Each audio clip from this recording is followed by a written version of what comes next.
তো আজকে আমরা দেখবো কি টেক্সটকে হাইলাইট করতে কিবোর্ড শর্টকাট কি।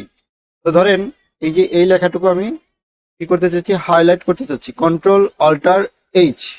দেখেন এটা হাইলাইট হয়ে গেছে।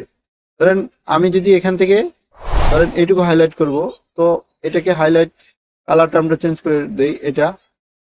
আচ্ছা ধরেন এই যে এটা হাইলাইট করব, এইটুকু হাইলাইট করব, তাহলে কন্ট্রোল অল্ট এইচ, কিবোর্ড থেকে কন্ট্রোল অল্টার এইচ, তাহলে হাইলাইট হয়ে যাবে।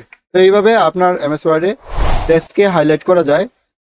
ধরেন অনেক সময় গুরুত্বপূর্ণ শব্দ বা লাইনকে আলাদা করে দেখাতে হাইলাইট টুল ব্যবহার করতে পারেন। তো তখন যারা আমার ভিডিও দেখলেন সবাইকে অসংখ্য ধন্যবাদ। আগামী পর্ব দেখার আমন্ত্রণ জানিয়ে আজকের মতো এখানে শেষ করছি। আল্লাহ হাফেজ।